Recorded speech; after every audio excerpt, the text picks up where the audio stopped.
عالمی وبا ابھی تک تھمنے کا نام نہیں لے رہی ہے۔ پوری دنیا میں متاثرین کی تعداد 52 لاکھ کے قریب پہنچ چکی ہے۔ پاکستان میں بھی متاثرین کی تعداد 48,000 سے زیادہ ہو گئی ہے، لیکن متاثرین کی تعداد میں مسلسل اضافے کے باوجود دنیا کے کئی حصوں میں پابندیوں پہ اب نرمیاں کی جا رہی ہیں۔ پاکستان میں پہلے تو بہت زیادہ سختی تھی ہی نہیں، اور جو سختی حکومت کی طرف سے کی گئی ان میں بھی مختلف وجوہات کو بنیاد بنا کر نرمی کر دی گئی۔ ویسے بھی وبا کو لے کر ہمارے سیاستدانوں نے ڈبل پالیسی اپنائی ہوئی ہے۔ ایک طرف وبا کا شور کیا جا رہا ہے، خود تسلیم بھی کر رہے ہیں کہ وبا اب اتنی جلدی ہماری جان نہیں چھوڑے گی، لیکن خود ہی اس وبا کے حوالے سے عوام کے نام پہ مختص کیے گئے فنڈ کو اب IPPs نامی جونکوں کے حوالے کرنے کا فیصلہ کر لیا گیا۔ آج کی ویڈیو میں آپ کو بتاؤں گا کہ کیسے یہ IPPs اب وبائی ریلیف پیکج پر شبکون مارنے جا رہی ہیں، اور آخر ان IPP سے جان چھڑانے کا راستہ کیا ہے۔ یہ وہی ریلیف فنڈ ہے جس کا اجرا خود وزیر اعظم عمران خان نے وبا کی سنگین صورتحال کو دیکھتے ہوئے کیا تھا، جسے پورے پاکستان سے شہریوں نے اپنی اپنی استطاعت کے مطابق رقم جمع کرائی تھی، جسے پاکستان میں وبا سے لڑنے کے لیے استعمال کیا جانا تھا۔ اور یہ وہی IPPs ہیں جن کے خلاف ماضی میں انکوائری رپورٹس آ چکی ہیں، کس طرح انہوں نے عوام کے اربوں روپے کھائے۔ رپورٹ میں تو انکشاف کیا گیا کہ ماضی میں پاور پلانٹس کو 1,000 ارب روپے زائد کی ادائیگیاں کی گئیں۔ 1994 کی پالیسی کے تحت 16 IPPs نے 51,080 ارب روپے کی سرمایہ کاری کی اور 415 ارب روپے سے زائد کا منافع کمایا۔ ابھی ان اربوں روپے کا تو حساب نہیں ہوا کہ ان کو مزید پیسہ کھلانے کا فیصلہ کر لیا گیا ہے۔ اور مشیر خزانہ ڈاکٹر حفیظ شیخ کہتے ہیں کہ جی ان کی زیر صدارت ایکچولی کابینہ کی اقتصادی رابطہ کمیٹی ECC کا اجلاس ہوا، اور اس میں پاور پلانٹس کے قرضوں کی ادائیگی کی مدت میں توسیع کے بارے میں سرکاری اور نجی دونوں شعبوں میں مذاکرات کے حوالے سے بات چیت کی گئی۔ اور یہ توسیع جب سے یہ IPPs بنی ہے تب سے ہو رہی ہے، کیونکہ حکومت کو ان قرضوں کی مد سے جو سود ادا کرنا ہوتا ہے وہی پوری طرح نہیں ادا کر پاتی، جس کی وجہ سے اصل قرض وہیں کا وہیں ہوتا ہے بلکہ مزید بڑھتا جاتا ہے، اور حکومت صرف سود ہی ادا کرنے میں اربوں روپے ان کے حوالے کرتی جاتی ہے۔ اور اس سے جب پوری دنیا ایک بحران کی لپیٹ میں، پاکستان کی معیشت پر بھی اس وقت بدترین اثرات پڑ رہے ہیں، تو ان IPPs نے حکومت کو مجبور کر دیا ہے کہ کچھ بھی ہو جائے ان کو ان کا سودا دیا جائے گا، جس کے بعد حکومت نے کرونا ریلیف فنڈ سے توانائی کے شعبے کو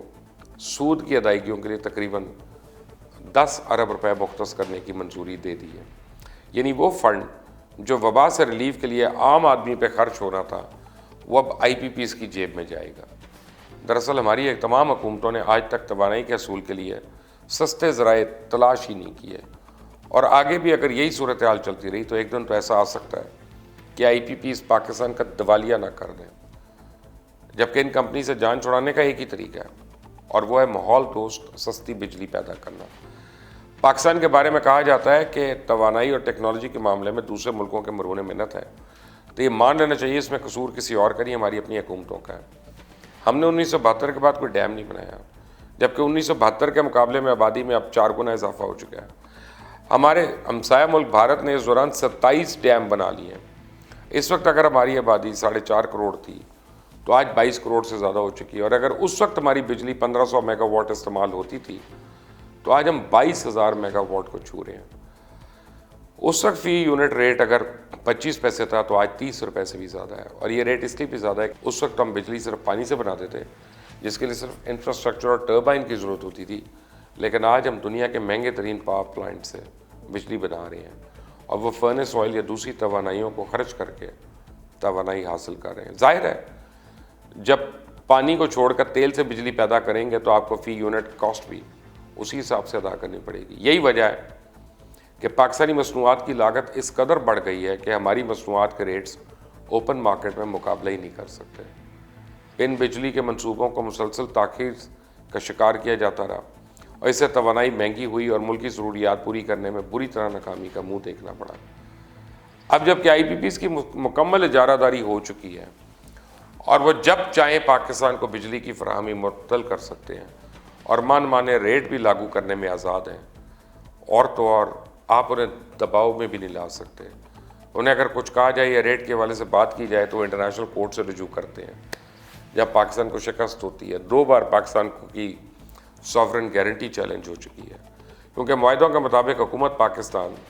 اور IPPs کے درمیان انٹرنیشنل کورٹ کو تیسرے فریق کے طور پر شامل کیا گیا۔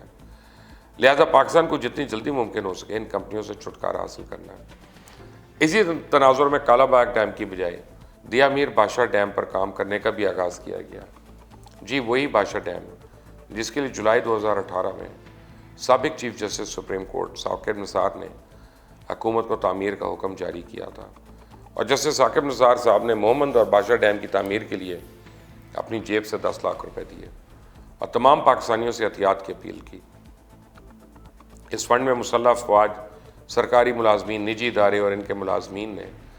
اور عام افراد نے احتیاط جمع کرائے، اور یہ احتیاط 12 ارب روپے کے لگ بھگ ہو چکے ہیں۔ یقیناً اس منصوبے کو شروع کرنے کے لیے ساری رقم ایک ساتھ تو درکار نہیں ہوگی، تاہم ڈیم کے ابتدائی ڈھانچے کے لیے 5 ارب ڈالرز اور بعد میں پانی ذخیرہ اور کام شروع کرنے کے لیے 7 ارب ڈالر درکار ہوں گے۔ اس ڈیم کے 14 سپل وے گیٹ تعمیر کیے جائیں گے اور اس میں مجموعی طور پہ پانی ذخیرہ کرنے کی گنجائش 8.10 ملین ایکڑ فٹ ہوگی،